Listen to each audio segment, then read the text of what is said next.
I want to raise the issue of the 2012 changes to the pensions and the recalculation process. And like many others, I welcome the move by the government to rectify this situation.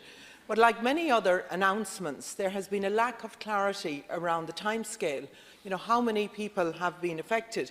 And I know there are thousands of people around Mayo who have been affected by this and who have had drastic cuts to their pensions and who are finding, as they're coming up to pension age, that they're not entitled to what they expected and rightfully expected they would be entitled to. But Minister Regina Doherty recently said that there was 8,500 people had received a payment.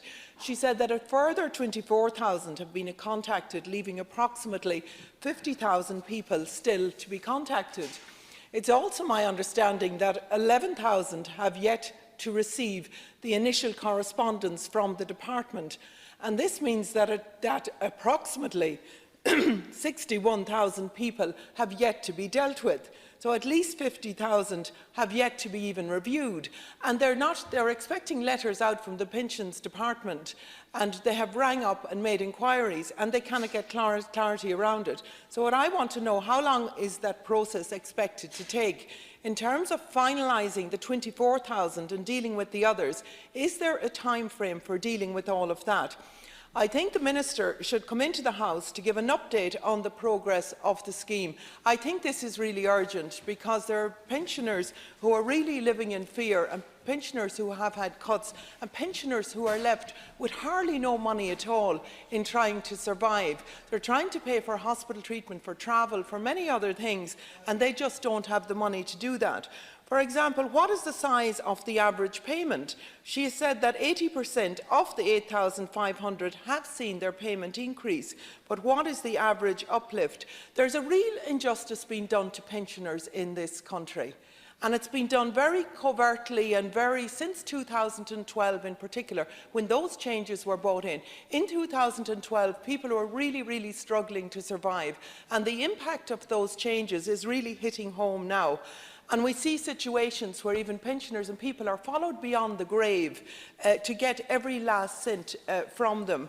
And I think it's an absolute indictment on our country to have pensioners who have contributed so much throughout their lives, to have them then in their retirement years where they don't have sufficient pensions because of changes that were made then. And it's not just the changes to the state pensions, of course, it's the changes that we've seen, the problems with the ESB pensions and other pensions. We've had the CE supervisors as well in terms of their pensions.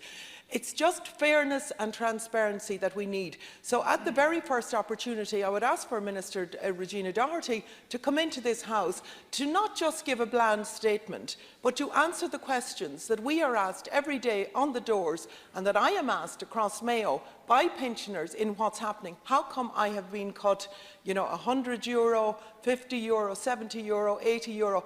These may seem like small amounts, but they're huge amounts to pensioners who have to pay for everything, and pensioners who are in poverty. We don't want a whole nation full of pensioners who are living in abject poverty at the stroke of a pen, which was done in 2012. And when there are announcements made, as many times announcements are made, we need to see them implemented. And we need to know before the election where pensioners stand across the country. So I would ask you that, Leader, if Minister Regina Doherty could come in to the House as soon as possible. Thank you, Senator Humphreys.